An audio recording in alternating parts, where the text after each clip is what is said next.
As we kind of saw right now, the power to control the money supply is the power to control any economy. And you have the ability to bring economies to its knees with the ability to control the money supply.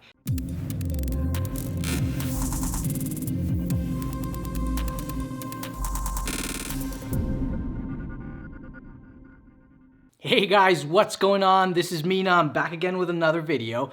So in this video, I put some research in and I wanted to help us take a bird's eye view on economic crises and what happened and what central banks do and how far back does this system go. So I put hours of research and I was intrigued by the question, who controls our money? Like, who is it?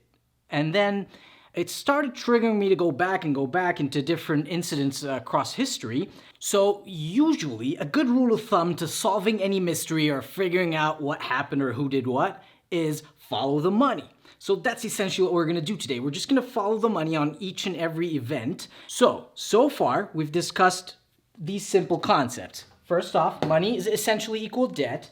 Debt is created by loans. Loans are issued by deposits, and deposits are expanded by the fractional reserve system, multiplied by 9 and creating new money, essentially creating new debt. So, as backwards as this may sound, but we have ourselves a system in place. The question right now is why? Why do we have that system in place? If it sounds that absurd and nobody's talking about it, nobody wants to teach us anything about it, why in the name of the Lord do we have a system like that in place? Well, quite conveniently, and as generic as this answer may sound, but it is control. Everything is about control, and you control the money supply, you control everything. The rules and the laws don't matter as long as you control the money supply. So all over the news, and you might have heard this phrase said multiple times, which is, national debt is at an all-time high, the debt crisis, we have a credit crunch, all these things. It's always going to be there because the system has perpetual debt built into it.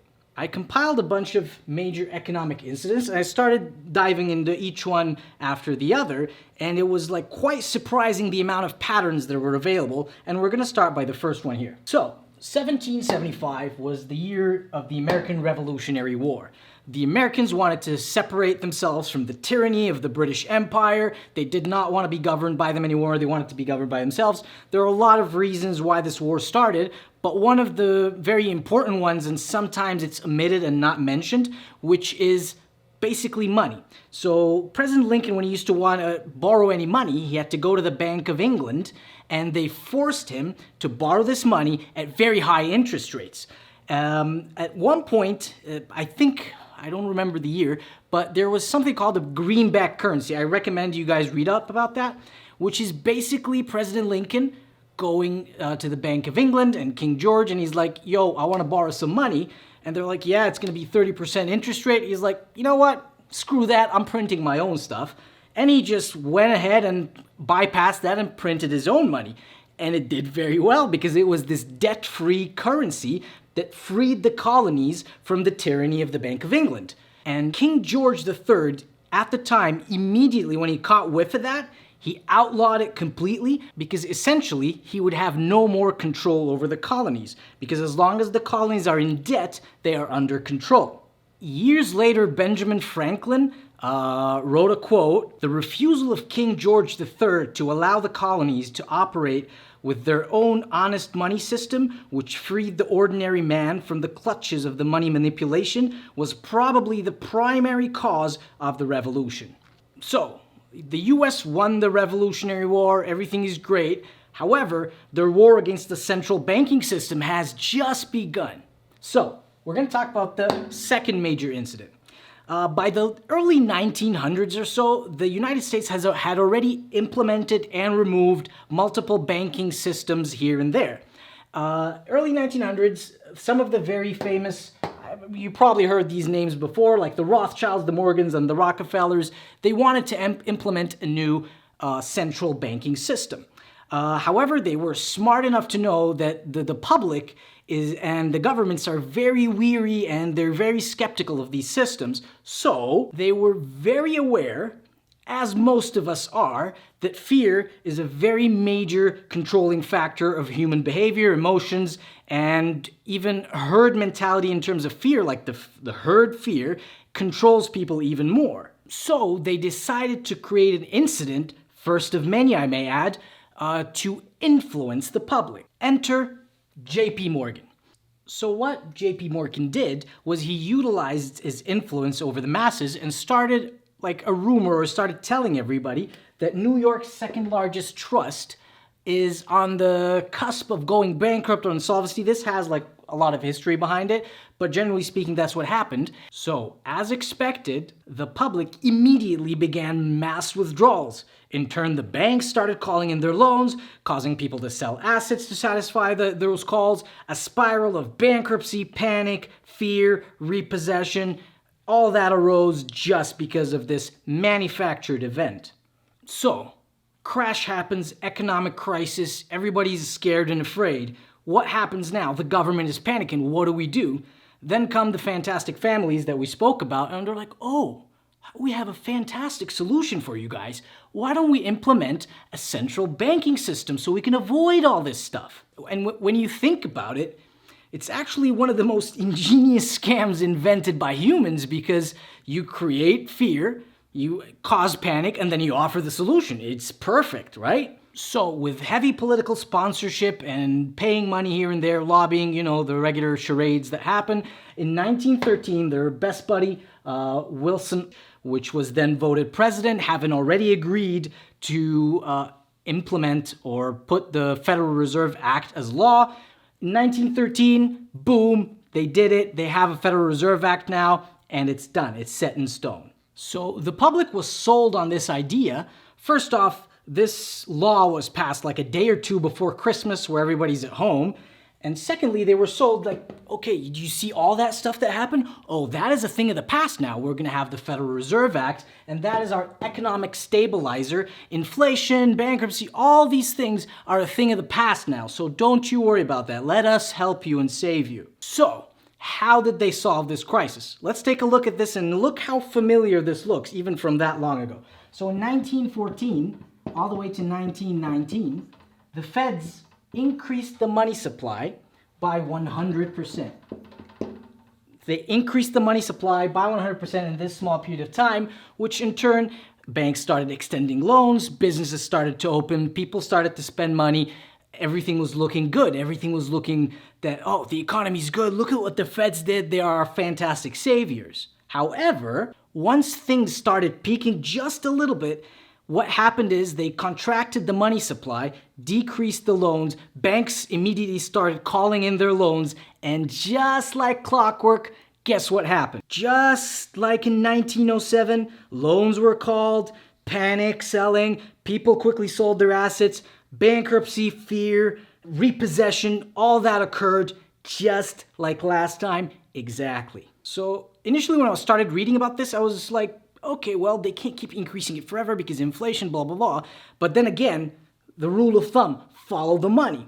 When we started digging a little bit deeper, I realized that at that time, about 5,000 banks who were not in the network of the Federal Reserve closed down and were purchased by the Federal Reserve Network, further increasing their monopoly and their just stronghold on the system. So there's a congressman named Congressman Lindbergh. This guy was heavily opposed to the system and was consistently calling them out, and there were a lot of quotes and a lot of interesting things that he said. We could link those somewhere down below so you could read it if you'd like.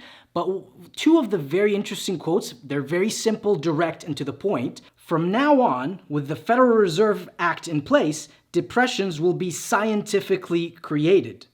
And then in another part he said, this scientifically created depression will be first of many yet to come.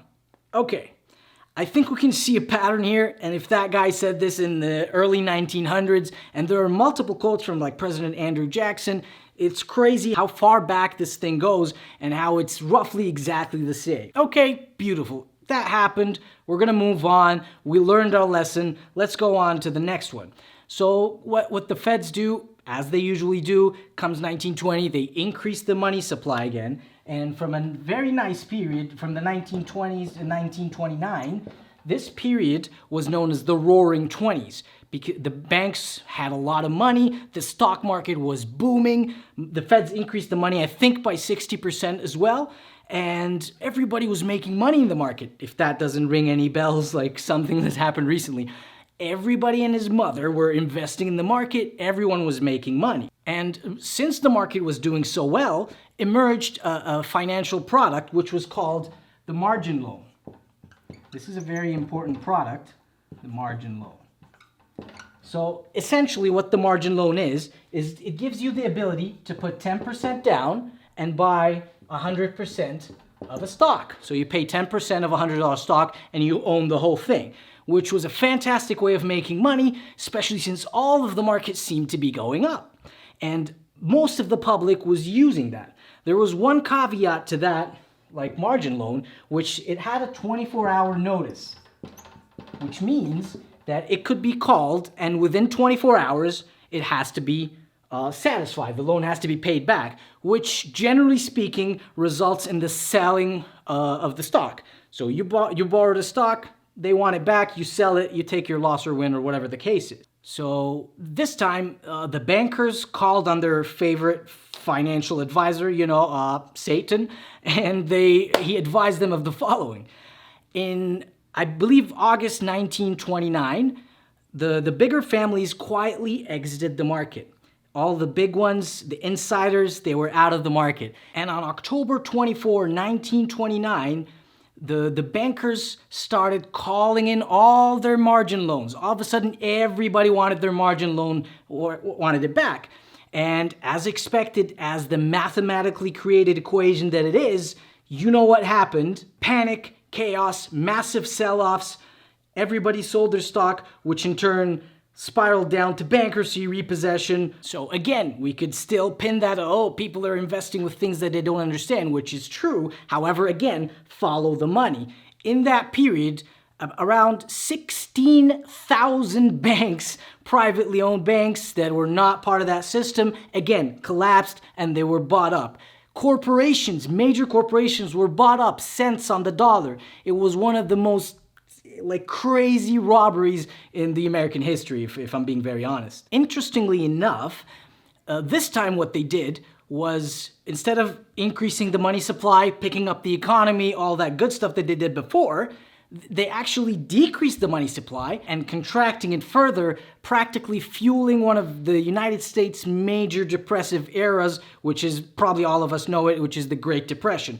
Extreme amounts of poverty, a lot of people lost their work, I think about 20 to 25% unemployment rate. It was a crazy period of time for the Americans. Again, to further the emphasis that this is a pattern, that these are scientifically created, Lewis McFadden, some of you may know him, had this to say: it was a carefully contrived occurrence.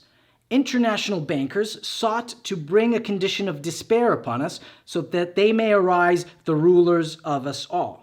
Okay, as dramatic as that may sound, Lewis McFadden actually tried to impeach the feds and wanted to get that Federal Reserve Act removed multiple times, and there was 2 attempts of his assassination, and they were actually successful in the 3rd one, so he was assassinated. I'm not saying he's directly related, but some points connect to others here. Then again, there is poverty, everybody's depressed, there's massive panic and chaos all over the country, so who shows up to rescue us all? The fantastic feds. Hallelujah, they come for the rescue. This time, their solution was, which brings us right back to bullshit corner, is the gold standard. So I don't know how they did it, but a law was put in place and it was now legally required that anybody who had any gold had to go turn it in the bank and get dollars for it. So that was the last straw, that they robbed the public of any wealth that they had in their hands. Now, you returned all the gold you have and you're left with this piece of paper that is essentially debt that you have to perpetually forever work to pay off the interest that is paid to someone else. And if you stop working, all this money has no value, because essentially the money only derives its value from how much of it is in circulation. So, in a nutshell, as we kind of saw right now, the power to control the money supply is the power to control any economy. And you have the ability to bring economies to its knees just with the ability to control the money supply. And who are we giving this control to? We need to understand all of these facts because it's ridiculous. Nobody knows this. They don't teach this in schools. They never told us any of this. And we're just completely surprised and baffled by anything that happens. Okay, so it's too deep to get into each and every one. These were just brief ideas. So to keep this video relatively on the shorter side, we spoke about what the Americans did to fight for their independence and why they did that. 1907, what happened and how Morgan fueled the mania in the market by, you know, gossip and throwing ideas out here and there and controlling the media as well. In the 1920s, the same thing happened, and it's like a cycle. It's built into the system. We need to understand this is nothing new. What's happening now happened before and will probably happen again.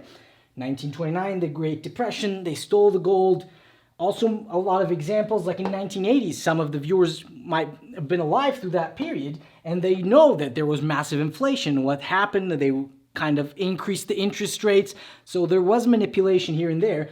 1990s, a lot of people lived through that, were the savings and loan crisis, where they were bailed out by tax money. So you, who are paying the interest perpetually, also bailed out people who failed to keep things in place. 2008, very close one with the mortgage crises. And an example that just popped into my mind, which is very ironic, because we talk about Morgan here. JP Morgan and Chase, that bank, purchased Bear Stearns when they failed at $2 a share roughly. They purchased them with like dirt cheap prices. I was blown away by that and by how history tends to repeat itself. There's a lot of crises that happen throughout, and usually 5 to 10 year intervals, there's something that happens. It's not new and it's fine, but we need to understand why it happens, who controls the money, and when we follow the money, usually we'll be able to follow the events. So I'll end this video by sharing a very interesting fact that I randomly figured out, which is this one right here.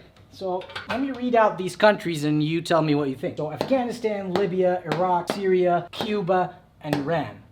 You see a pattern here with the sort of countries that I picked. I didn't randomly pick countries. I just figured out that these countries are one of the only ones in the world that do not have a central bank. Most other countries have some sort of a central banking system in place, except for these countries.